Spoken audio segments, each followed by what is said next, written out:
up, you sexy bitches? My name is Sterling, and welcome to the channel. This is where I like to read some of the best and most upvoted stories on Reddit. Today's amazing stories come from r/I don't work here lady. This is where a woman continuously brings in her dog like 2, 3, 4 times a week into an office building just because the office has got lots of dogs in it that belong to people who work there because she thinks that it's a doggy daycare. She eventually finds out and it works out great, but hilarious.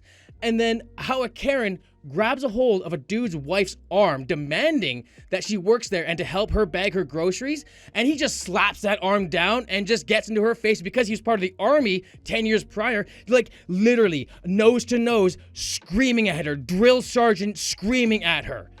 Fucking incredible. That is the way to deal with a Karen. Fantastic stories. We're gonna jump straight into them. Our first story is by Swarm Tendon. This isn't a dog daycare at all. A while back, I was working in an office that allowed dogs. It was an open floor plan, and since customers never came into the office, we kept the dogs' food and water bowls right by the front door, just because it was the most convenient space and no one else would see them but who was working there. Of the 6 of us who worked in the main office, I was the only one who didn't have a dog, no pets policy at the apartment, and always felt horribly left out. To make matters worse, across the way was a doggy daycare. One day, a very frantic woman came in and she had an absolute massive basset hound with her. Usually, the only people who came into the office were associates who had appointments with someone who worked there, but it was rare that they brought their dogs. She ran up to me and said, "Do you work here?" And I said, "Yes. How can I help you?" And she said, "I wasn't sure if you took walk-ins, but I read online I could just drop him off. I tried to call, but no one answered." I didn't know what she was talking about at that point, and I said, "Come again? Who did you call exactly?" Thinking I could just saddle her off to whoever she came to see. I wouldn't have to decipher her problem. She said, "Well, it doesn't matter now. Look, something urgent came up and I really need to leave him here. Here's his food he likes and I'll be back in a few hours." And at this point, I wasn't thinking of doggy daycare. I thought maybe she was a friend of someone here. I said, "Well, alright, can I get your name please?" And she said her name and then asked if I needed her to sign anything. And I was so confused at this point, I just said, "Why would I need you to sign something?" And she left almost immediately. So I took Otis, the dog, to the back room and showed him to my coworkers, and no one knew the woman or the dog. I was worried she wouldn't come back, but at the same time, my wish for an office dog had been granted. And Otis was supremely chill. All he did all day was lay around and drool onto his own ears. I just freshened him up every now and then, took him out every couple of hours, and he was happy as a clam on a big cushy dog bed we thankfully had an extra of. He just loved the attention from anywhere he could get it. At the end of the day, the woman, thank God, came back. She said, "Thanks, you're a lifesaver. How was he?" And I said, "He was a champ," and was about to say, "But why is he here?" When she said, "That's a relief. Most kennels say he gets anxious around other dogs. I heard you operate at a much higher capacity. I was thrilled to see you had so few clients in the room at one time. So how much do I owe you?" And then I realized she thought we were a doggy daycare. Now, I probably should have corrected her, but I loved my day with the office dog, and I did want to get paid for supervising this strange dog all day. I just threw out a number that sounded fair and appropriate. "That'll be $20, I said. She replied, "Really?" in this very high tone, and I couldn't tell if I'd overshot or undershot, but she paid me and left. My coworkers laughed hysterically when they realized what had happened, and we thought it'd just be a good story for the future. But the next week, she came back. She said they were so much more affordable and less overcrowded than the other place that she was happy to use us. I was glad for the company, so I just took him. I didn't think there was any way she couldn't have had some idea that we weren't a doggy daycare. The whole ordeal was so strange, I just figured, don't question a good thing. I was much younger and dumber then. Not long after, Otis started getting dropped off 2, sometimes 3 or 4 days a week. I was in heaven. He was such a love, and he made fast friends with the delivery guys and visitors. One day, we took our office Christmas photo, and Otis was over that day, so we included him in the Santa hat. It was pretty great. But it turns out Otis's owner was friends with one of our clients who I guess happened to have the card on her table or was kind enough to display it along with her other holiday cards.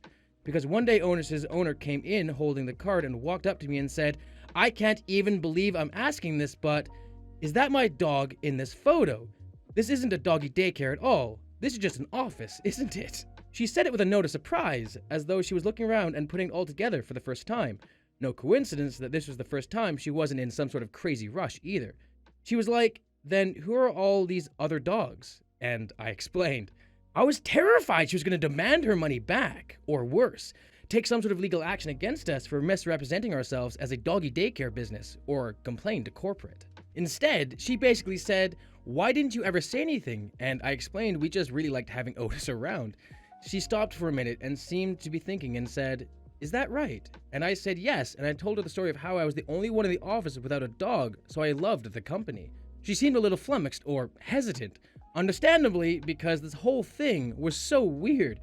She turned to my coworker and asked if I was telling the whole truth. I don't know why she thought my coworker, also a stranger to her, was any more trustworthy than me, but hey, strange times.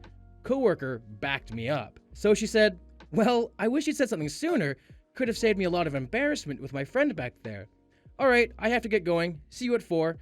And she left Otis with us. I couldn't believe it. I said, "So he can stay?" And she replied, "Where else can I find someone to watch him one-on-one all day for $20? And off she went. Otis stayed my office dog until his family moved away. Luckily, right around the same time, I took a new job.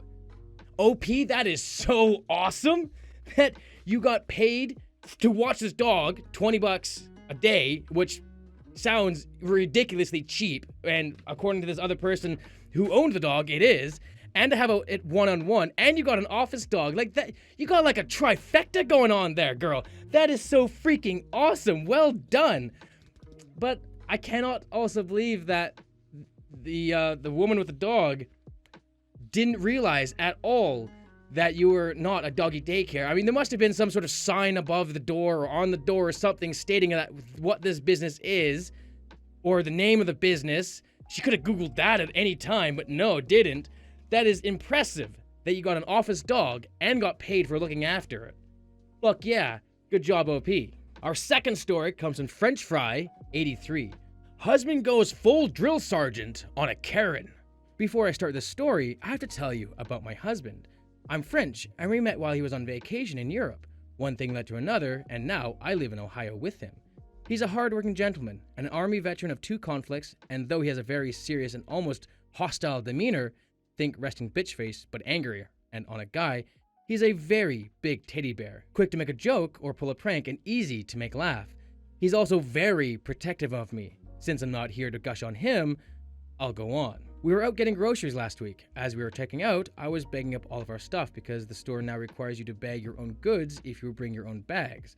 No big deal. He pays, and I stay to help a very elderly lady behind him bag her groceries and put them into her cart. He had helped her unfold them, and we offered to help her put them into her cart. She shovels away from the register, and I move to follow. As I turn away, I hear behind me, "Where the hell do you think you're going?" I turn to see a very angry-looking woman glaring at me. I told her politely that I don't work here at the store, and I had just helped the elderly lady to be polite, and that I was now leaving with my husband to go home. I had never met an American Karen before, so I thought this would be the end of it. I turn to walk away and feel a vice grip on my arm. "Don't be lazy! Just do your job and help bag my groceries!" I didn't even have time to respond. She had barely finished speaking when my husband wrenched her hand off me and was yelling in her face. This was the first time in 10 years we've been together that I saw the old soldier come out. His nose might have been 3 inches from hers, and his voice was loud and frightening. "Who the fuck do you think you are? How dare you put your hands on my wife? She told you she doesn't work here. Are you too fucking stupid to understand simple English? Go pay for your shit, bag your own goddamn groceries, and don't you dare utter another fucking sound." It was the silence after that was intense. A store full of people could hear a pin drop. The look on her face wasn't even angry. It was pure terror. She shuffled back to her aisle and waited for the cashier. My husband went to the old lady and said, "I'm so sorry you had to hear all that, ma'am. I apologize if my language was offensive. I hope you'll still allow us to help you unload your groceries into your car." It was surreal, like he just flipped on a switch and flipped it back off. Also, we got chased down by the store manager who suggested we could get banned because of his yelling and bad language.